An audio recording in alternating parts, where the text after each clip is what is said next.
Good afternoon, everyone.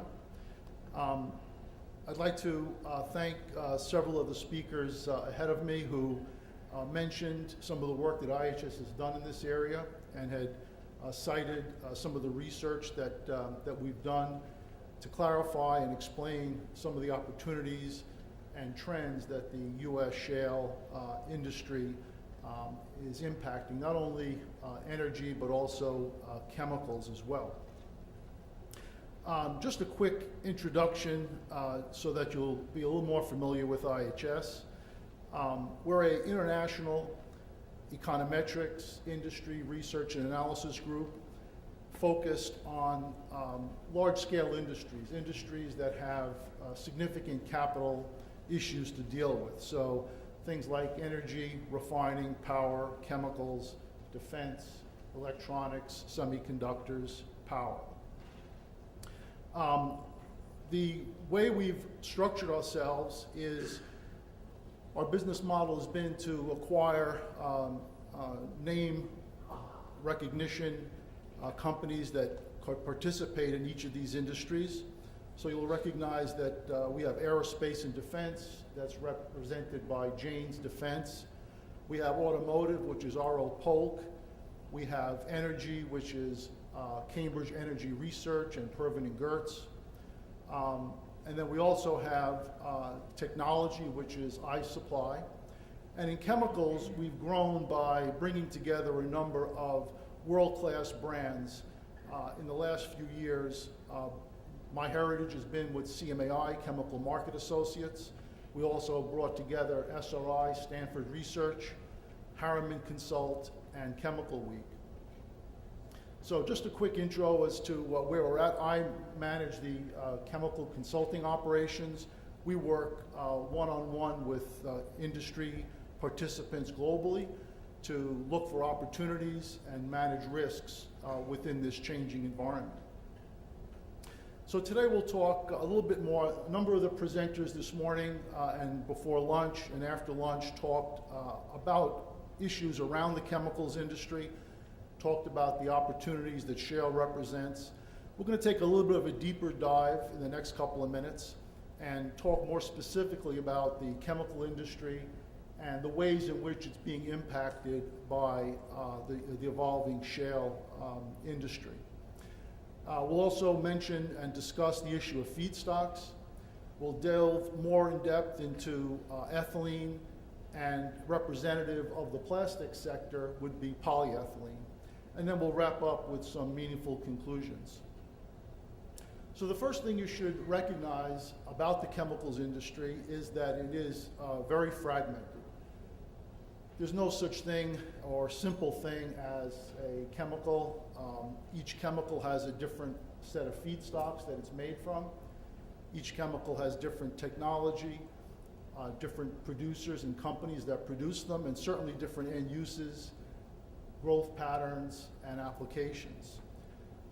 Investments are driven by cost advantage.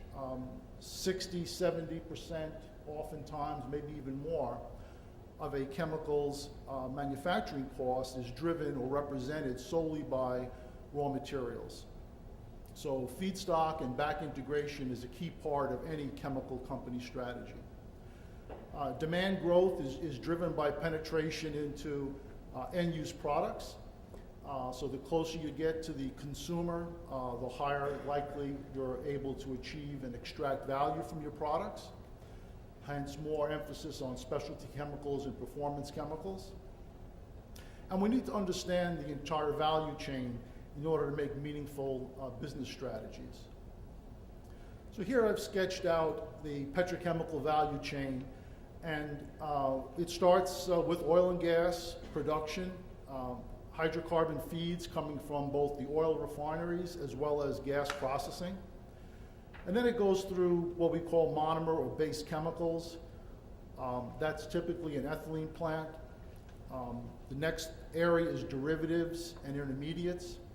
And at this point, we often spread into several different value chains. So the one I've chosen to show here is representative of the plastics or resins value chain.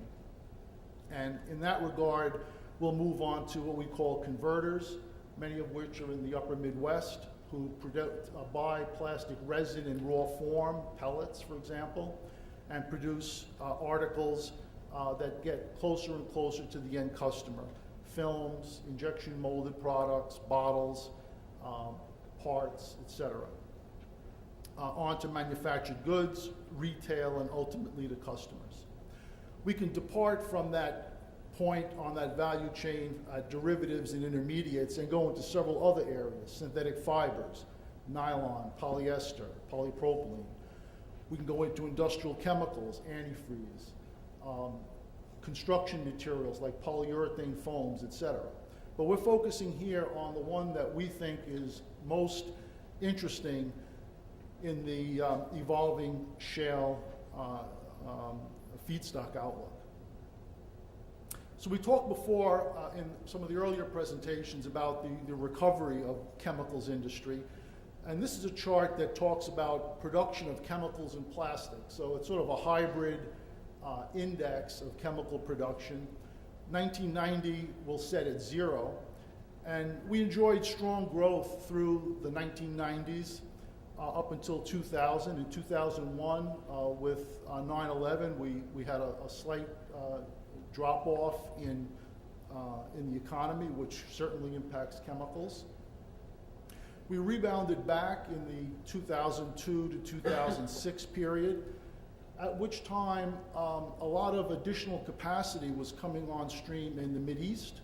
They had harnessed a lot of their waste gas that often you saw flared and burned. They collected that and built their own petrochemical industry. And then we had our recession in 2008, 2009, and then growing back. So we are just about at the point where we're trying to replace where we were in terms of production prior to the recession. But again, anticipating strong growth, almost doubling production to where it was at the peak of the industry back in 2008. Just to, as I mentioned, the industry is global, so we have to consider, since many of the products are fungible and trade fairly readily, pellets trade very well, industrial chemicals trade very well globally. We really need to recognize that the US, North America, does not operate in a vacuum. So we need to be cognizant of what's going on in each of the world regions. So in North America, we would say that shale gas is reinvigorating the industry, and that's a rebirth. Back in 2008, 2009, at our World Petrochemicals Conference, I can honestly tell you that we did not think there would be another ethylene plant built in the US. And that's only about 5 years ago. So things have changed quite dramatically and really beyond most people's expectations. In Western Europe, they suffer from lack of inexpensive feedstocks, which we are beginning to enjoy. What they're doing is adapting. Perhaps, again, it's difficult to close a large chemical facility, particularly with the labor situation and government involvement with shutting down a plant in some of the industrial countries in West Europe. But they are adapting, trying to improve economics, looking at importing ethane from the US to supplement and restructure the way their ethylene crackers operate. So they're doing what they can to survive in that environment. Russia has lots of oil and gas, strong potential, but certainly have not been making a lot of steps towards harnessing that into a cohesive chemicals industry strategy. The Middle East is sort of in a transition. As I indicated, in the mid-2000s, they were very aggressive in building petrochemical capacity, having collected a lot of that gas that was being flared, and having constructed some refineries that also provided some chemical feedstocks. Currently, a lot of that has been accounted for, so to speak. So what they are looking at is looking downstream as anyone in any strategy evolves. They've built feedstocks, they've built intermediates, they've built some resins and fertilizers and methanol. And now their focus is shifting on downstream activities, ways in which they could create jobs, much as what we're looking at here. So they're in a bit of a transition as well, looking at downstream in the value chains. In Asia, China is the engine of growth. China does not have readily available light hydrocarbons, so they are focused and uniquely derived some chemistry for their industry that is based on coal. So believe it or not, the Chinese make polyethylene from ultimately coal feedstock. They go coal to methanol, and from methanol to olefins and to polyethylene. And South America is much like Europe. The industry is reorganizing and adapting. I know there were, just a number of years ago, some countries in South America that were considering a naphtha-based, a heavier feedstock ethylene plant, and those plans were put on hold or reconsidered as the US shale boom occurred. So just a bit of a flavor for the global perspective of the industry. Again, we don't operate in a vacuum. There's both opportunities and threats that the US, North America, can achieve or respond to depending upon what's going on in the other world regions. So in terms of feedstocks, by now you've learned that ethane is a very important feedstock to the chemical industry. This palette shows the full range of feedstocks, and we typically talk about feedstocks in terms of carbon number. So a C1 is a methane, and methane, although it's primarily a fuel, does have chemical use as a chemical feedstock, primarily for methanol and for ammonia. Ammonia goes into the fertilizer industry. Methanol is an industrial chemical that really doesn't have direct uses, but certainly is valuable as it progresses through the value chains. The C2 chemistry is ethane, and that's a component of the natural gas liquids portion of a wet gas. The next one up is propane, that's 3 carbons. Again, a component of the wet gas. And then we get into C4, which is probably the limit to where we would get the bulk of the C4s from, would be from natural gas as well. The next group tend to be what we call liquid feedstocks. These are heavier feedstocks. They're attractive feedstocks, but it depends what you want to make and what your downstream demand is trying to be satisfied. Natural gas and NGLs supply C1 to C4 primarily. The refining industry, which I have here indicated as petroleum, is providing primarily C3 and C4 all the way up to a heavy oil. All the way on the right, we do have coal. The US is not a big converter of coal into chemicals. There is some activity there, but really that has been grasped by China. And all the way on the left, we've got some other solid feedstocks, which are primarily renewables, cellulose, sugars, biomass. So we're going to focus going down the value chain that primarily drives off the opportunities posed by the natural gas liquids, or the NGLs, from the shale gas. So the next step down our value chain are what we call intermediates. And we've identified 7 building blocks that comprise the bulk of the industry. And bottom, you'll see the carbon numbers that I referred to. So methane will primarily be called a syngas chemical.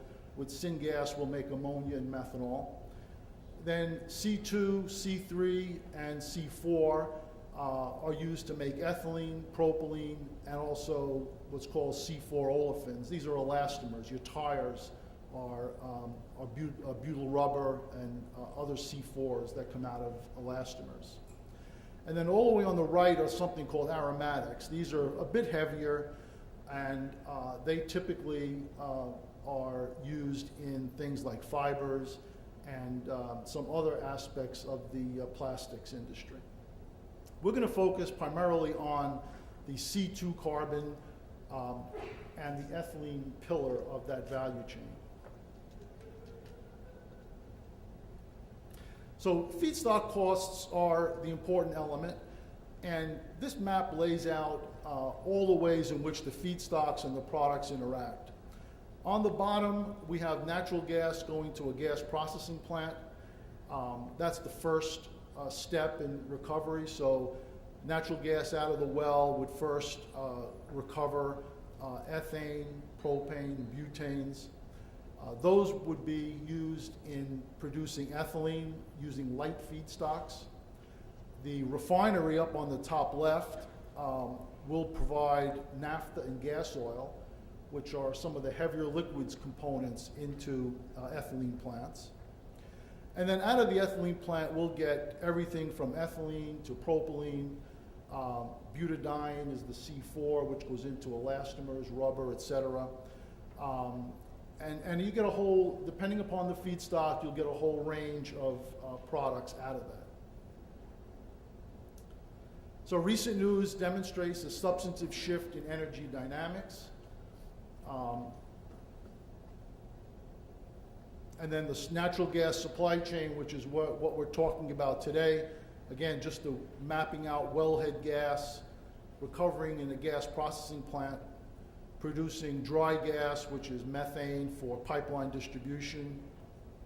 The natural gas liquids, NGLs, we pull out the ethane, which is the more attractive material for chemical industry. And then the LPG and the naphtha also go into fuel and other chemicals markets as well. So the energy dynamics in North America are really changing the global landscape. And again, we're working in a global environment, but the abundance of new hydrocarbon sources through shale has helped the North American industry. The addition of the natural gas liquids, primarily ethane, but also propane and butane, are also going to increase the growth sharply in line with the growth in gas production. And new chemical and competitive investments are going to be able to leverage these feedstocks. So we've talked about some of the capital plans and some of the large investment numbers that are going to be required to sustain that level of development. This chart here really highlights, I think, the driving force. I know we've seen this in a slide or two earlier today. But if we go back to the period 1990 to maybe 2005, the light-colored bars represent West Texas Intermediate crude price in dollars per million BTU. Not easy to remember, but you usually think about dollars per barrel, but these are in dollars per million BTU. And the yellow line is Brent crude, which is the North Sea benchmark. And the red line is the Henry Hub gas price. So back in 2000 to 2005, you can see they all were fairly following each other as there were some slight movements up and down in the basic energy price. But in 2005, 2006, we began to see the gas diverge from the oil benchmarks. And that trend going out past 2014, IHS believes will sustain itself, and on a constant 2012 dollar basis, we're going well out past 2018. You'll also notice that the gap shows up between the Brent crude and the West Texas Intermediate crude. So in a few of the years, primarily around 2011, 12, 13, and continuing on, there is a slight discount to the West Texas crude, which is primarily related to infrastructure, not being able to get that crude oil out to the refineries that can use it best. So that crude oil was discounted a bit, a couple of bucks a barrel. But again, we see that closing up down the road as well. Now, what does this energy, basic energy, mean to the feedstocks that the chemical industry consumes? Again, the vertical bars represent the Brent crude price. The top line, which is light naphtha, again, naphtha is a feedstock, what's called a heavy liquid feedstock for ethylene production, and that pretty much tracks crude, moves up and down in relation to crude oil price. The next red line is butane, and butane is a C4, so it's still a good feedstock, but it also has a lot of use in the refining industry. And the purple line is propane. Propane and butane have use as LPG, so your barbecue tanks. There's a good fuel, home heating, farms use LPG quite a bit. So there is, again, a fuel-related metric to the value of propane, butane, and light naphtha. The yellow line is ethane, and the green line at the bottom is the Henry Hub gas price. So you could see the divergence between the oil price and the Henry Hub price, and you'll see ethane is just a bit above the Henry Hub price in the period going forward. And what had happened was that ethane was has always been an attractive feedstock for producing ethylene, and hence you saw its price almost match up with the other light hydrocarbon feeds. But our analysis indicates that the oversupply of ethane is going to result in some very attractive ethane prices going forward, which is what's driving and sustaining this interest in shale gas for the chemicals industry. The only alternative for ethane really is a chemical use or use it as a fuel. So, and it's not as easy to move around as LPG, propane or butane. So really the only alternative is to leave that in the natural gas, and hence the light yellow line really just rides above the Henry Hub gas price going forward. So just to put it in simplistic terms, you'll hear the term oil to gas ratio, or gas to oil ratio in this case. And historically that line, that light green line, had anywhere from 40 up to 120%. So the natural gas price was 60, 80, 120, back down to 80. Now we're looking at that going out somewhere around 30% long term. And again, this is the oversupply situation on natural gas versus crude oil. And again, since ethane, the only alternative real use for ethane is to use it as a fuel, we expect the ethane value to just be above that, that Henry Hub price, and above it by enough to encourage midstream companies to extract it from the natural gas, recover it from the NGL mix, and pipeline it, et cetera. But shale gas doesn't provide an advantage to all chemicals. And again, get back to my issue about fragmentation. If we take a look and divide the chemical industry into three basic groups, one of them would be called polyethylene, MEG, which is ethylene glycol. It's typically your antifreeze. Other products, alpha olefins, et cetera. Those are certainly ethylene derivatives that get the best bang for the buck in terms of being associated with low-cost ethane. The next group is what's called chloralkali, vinyls, styrenics, and methanol. These also benefit from low-cost shale gas, and I'll talk more about these in the plastics form a bit later, but not to the extent that, that ethane and the ethylene derivatives are. And that's purely from the fact that polyethylene is essentially 100% ethylene, and there's really no other factors that go into play, whereas chlorovinyls, styrenics, these have other raw materials that are not advantaged through shale production.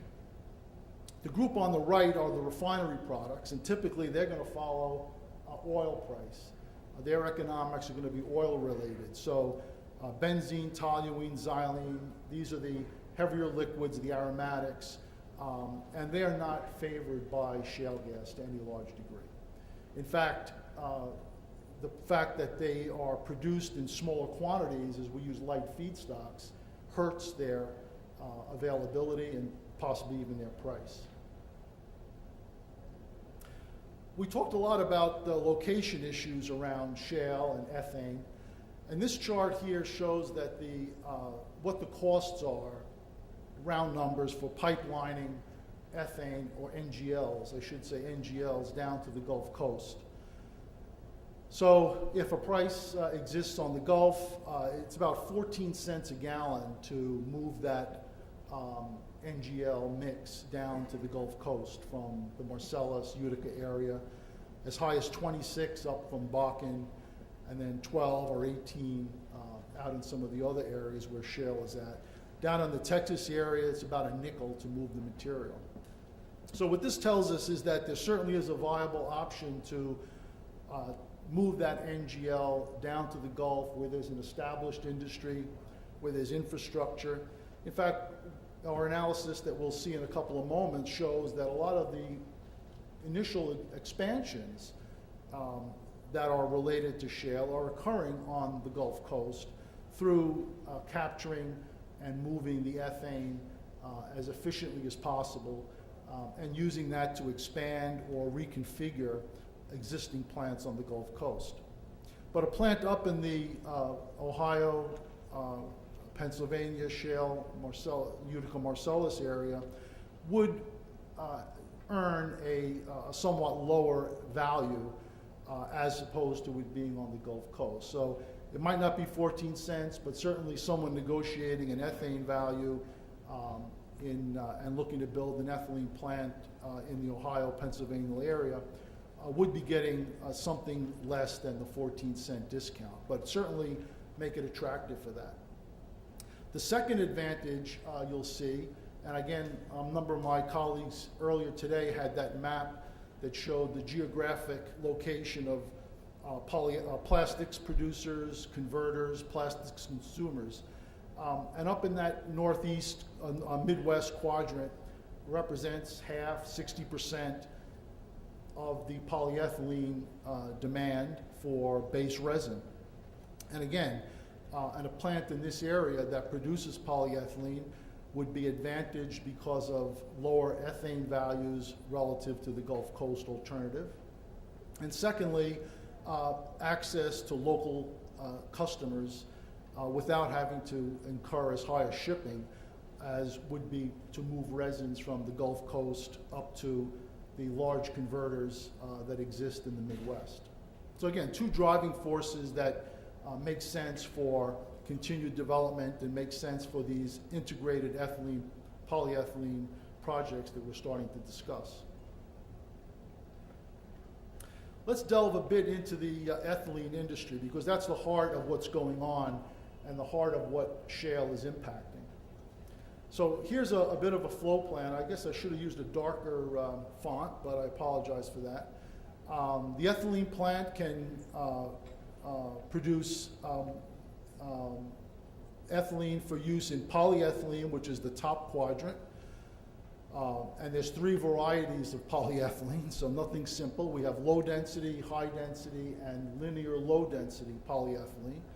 Don't worry about it, let's just call them polyethylene. The next one down is ethylene oxide, and that's a major ethylene derivative used to produce ethylene glycol, which is your antifreeze, and it also is used to produce polyester, the water bottles, carpeting.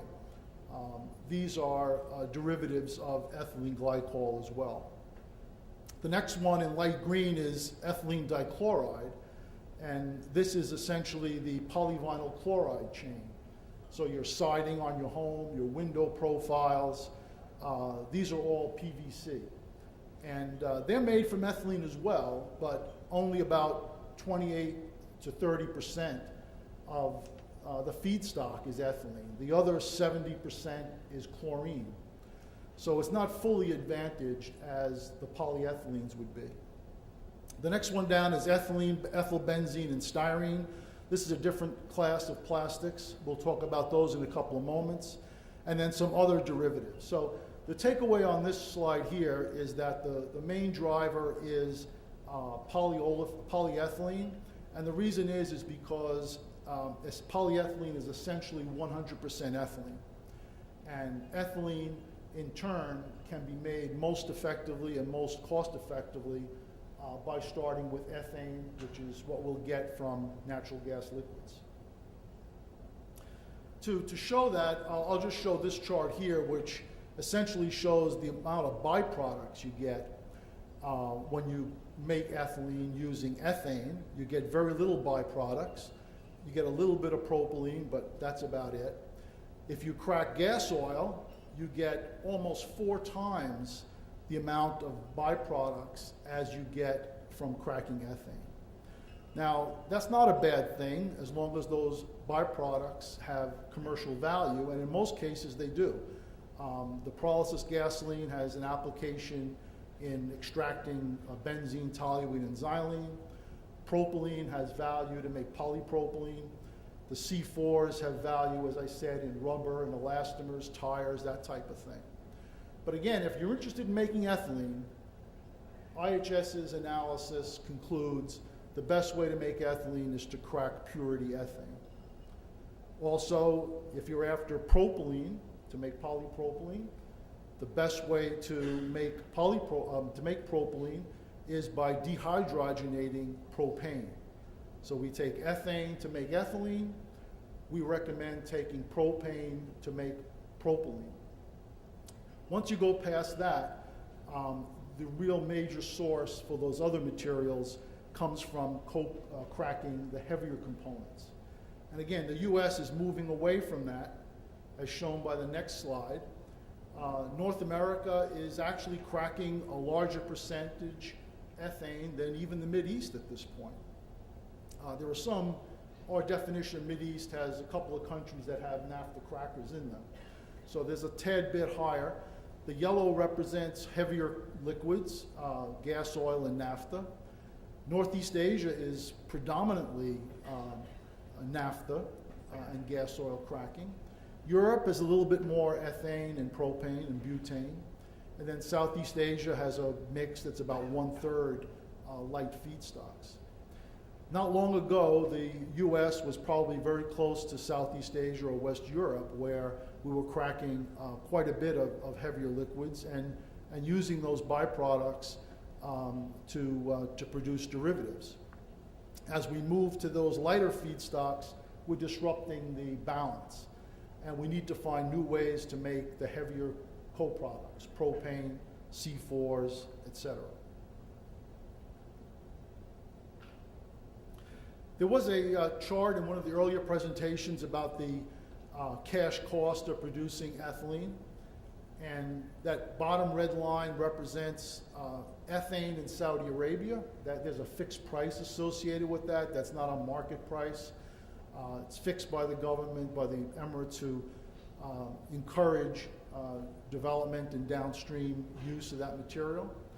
But in 2013 basis, Western Canada, US ethane, and the US weighted average were the closest you can get to Mideast economics for ethylene.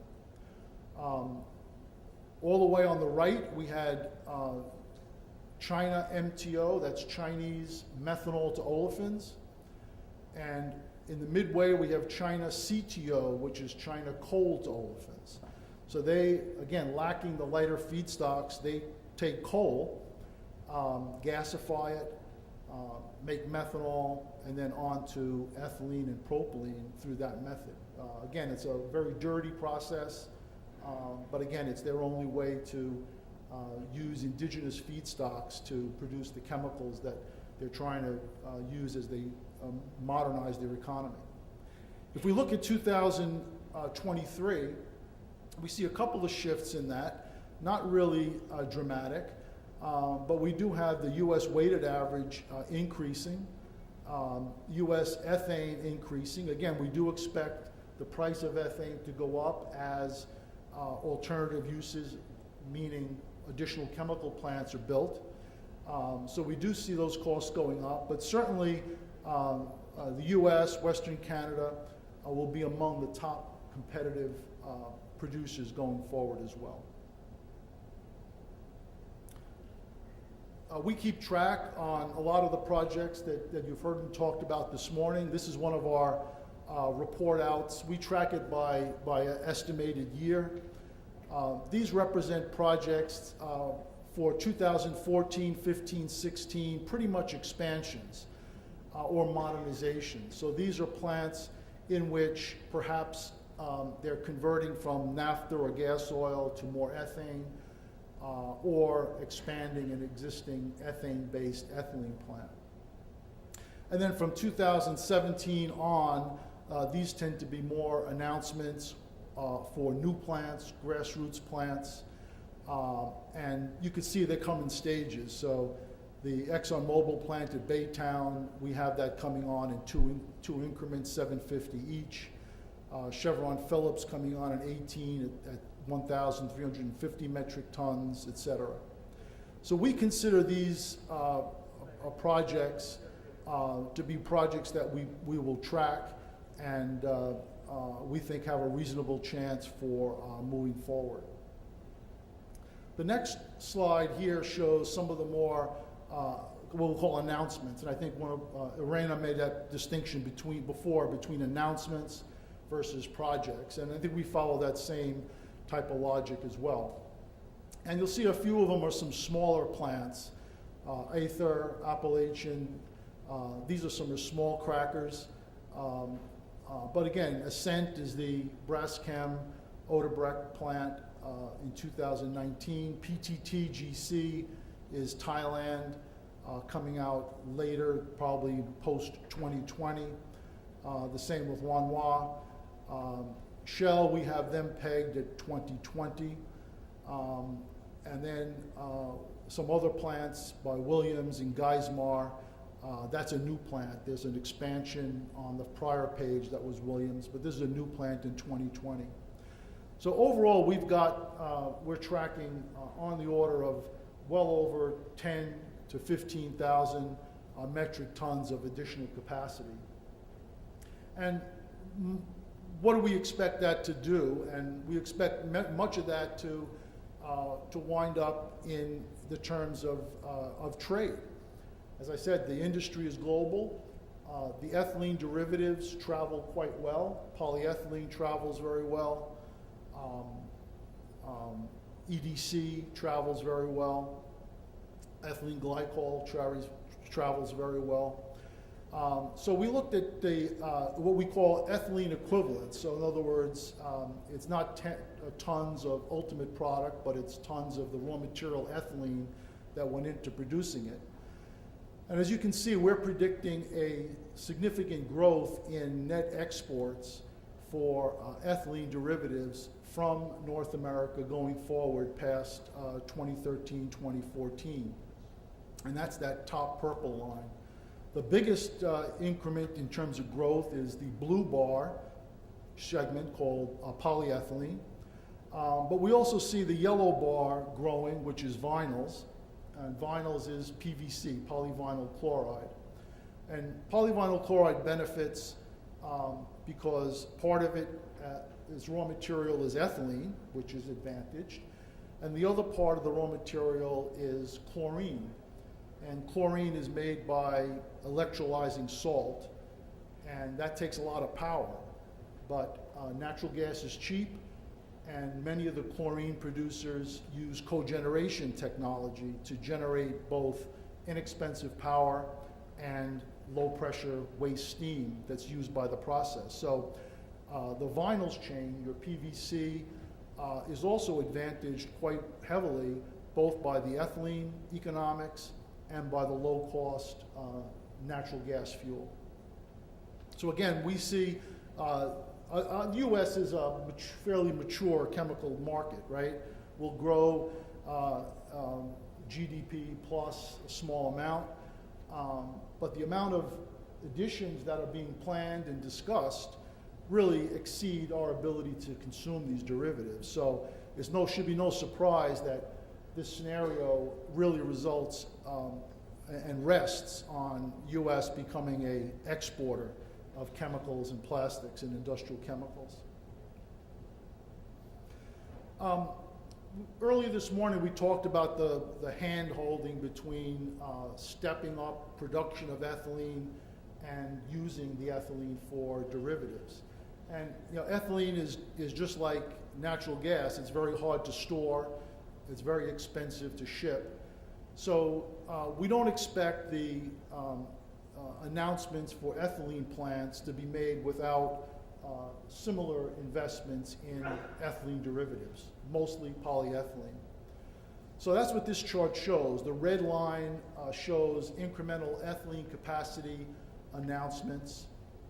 And for the most part, we've got ethylene consuming capacity announcements fairly much in line with that. You can see it starts to tail off a bit, but that's just plants that we don't think have been fully announced or expansions that could easily be accommodated.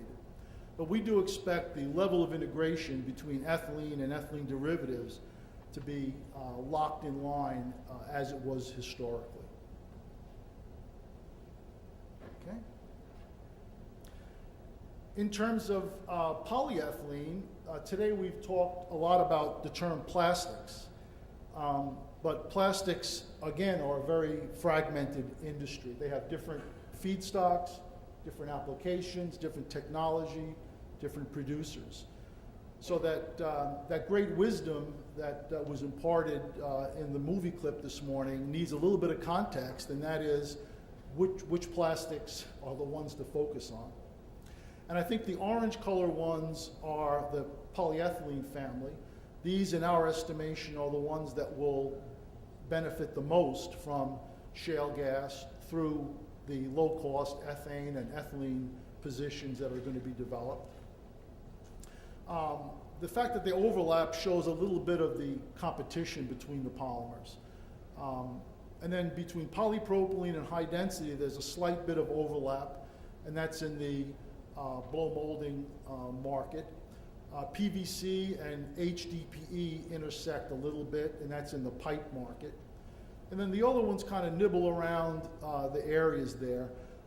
PET is polyethylene terephthalate. Again, it's the soda bottles, your water bottles, it's carpeting. Polystyrene is what's your TV housings are made out of. It's a rigid plastic. A lot of computer housings are made from polystyrene. A little bit of bottles as well. ABS is an engineering plastic, primarily, again, for computer housings, electronics housings, some pipe applications. And then lastly, polycarbonate, that's the high performance plastic that you'll see around the headlights of your car, et cetera. So all plastics are not going to benefit from it. In our estimation, the polyethylenes will. Polypropylene is one that's is getting a bit shorted by the shale gas. And what's happening there is that the lighter feedstocks that U.S. companies are using to produce ethylene cuts down on the amount of propylene that's co-produced. So polypropylene needs to find additional sources of propylene. And in our estimation, the most economical source for that is direct conversion of propane to propylene by dehydrogenation technology. Just to put a little face behind the names, these are the polyethylenes. LDPE, which is low density, that's your garment bags, some packaging. There are some high quality grades that are for pipe and conduit. All the way on the right are high density polyethylene, that's your milk bottles, large pipe, diameter pipe for drainage, the buckets, the 5-gallon pails, other injection molded articles. And then the center is something called linear low density polyethylene. And your trash can liner bags, the black bags, those are linear low density. Cable moldings, some of the injection molded materials for play sets, et cetera. So just to put a little bit of a face for what these products are, it's products we use all the time, and they tend to be consumer non-durables, packaging type things. Polypropylene, on the other hand, is a bit more on the consumer durable side. Polypropylene has a much larger use in auto than polyethylenes do. So polypropylene, again, being near the auto industry here, that's an attractive product as well. And here's a typical end-use profile and the associated growth rate. So for the U.S., we don't expect it to grow much more than GDP plus a fraction. And again, pipe and conduit, as the economy and construction picks up, we expect to see that segment have some higher levels of growth versus the others. Just as we did for the ethylene projects, we also track the polyethylene projects. Again, we track it by year of expected startup. So the different horizontal levels, 14, 15, 16, 17, and out to 2019. And then we also have a feel for where it's low density, high, or linear low.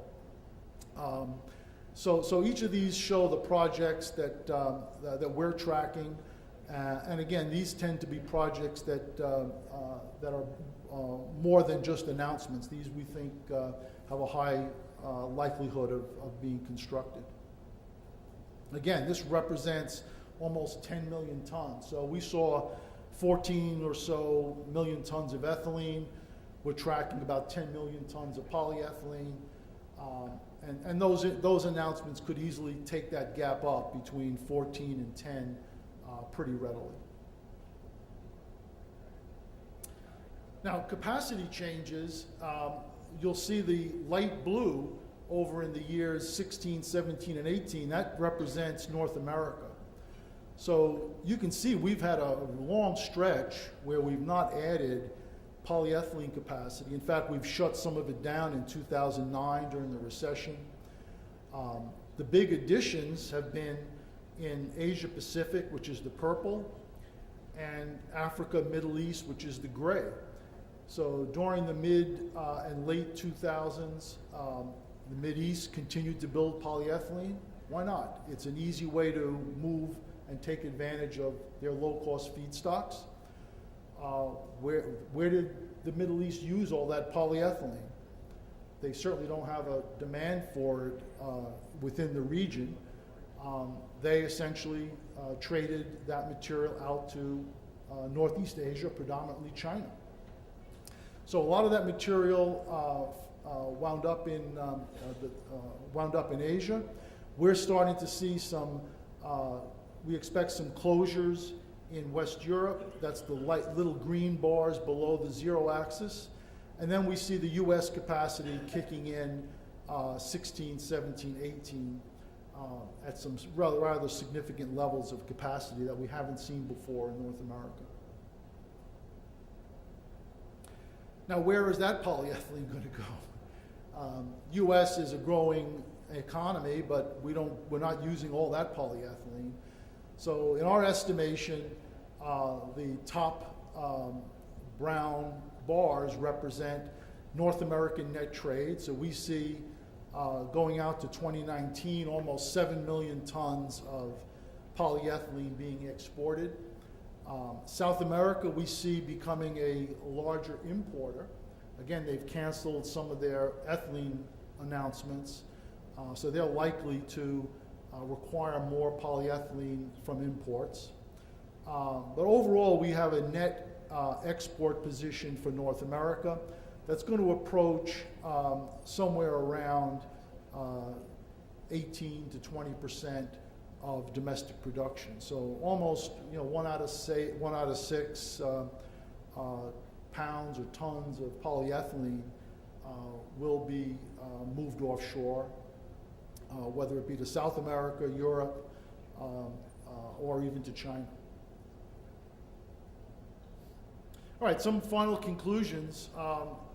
Technology advances really have unlocked the low-cost natural gas and the associated natural gas liquids. That's a sustainable U.S. advantage that will drive long-term capital investment. The advantaged feedstocks are driving unprecedented capacity additions. We haven't seen the U.S. expand in ethylene, polyethylene going back quite a few years.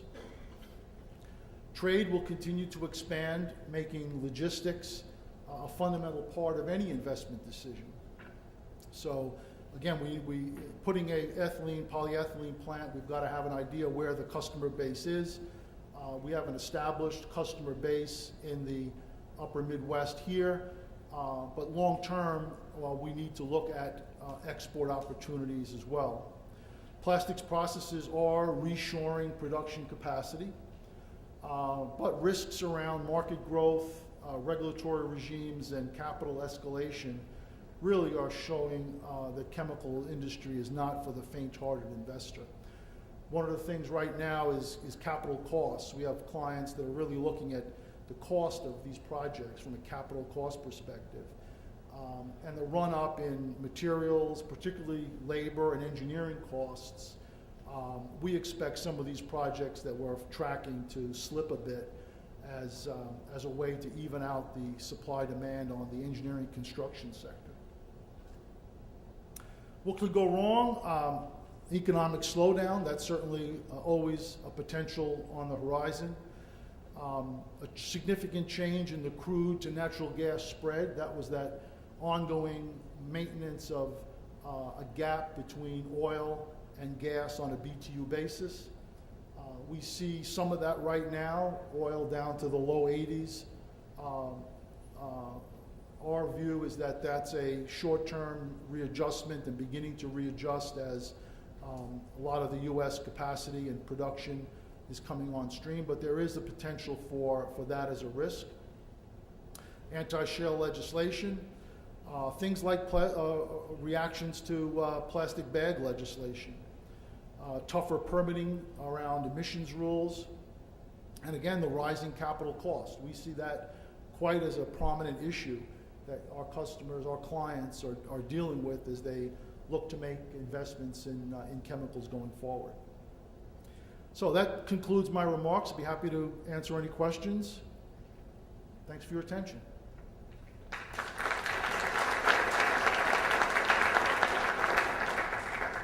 Raise a hand to ask a question.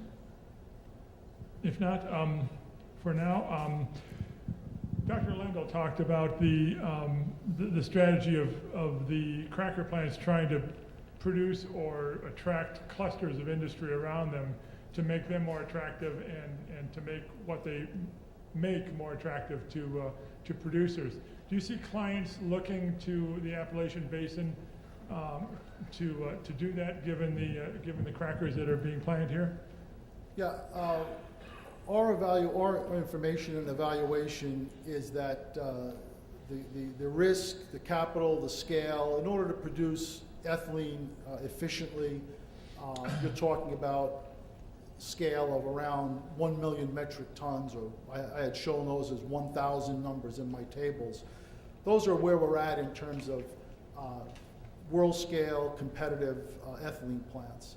And you're not going to build a plant like that without planning for derivative capacity to occur in tandem with that investment. In the Gulf Coast, it's quite possible, and some of those expansions that you saw on my table were pure ethylene expansions.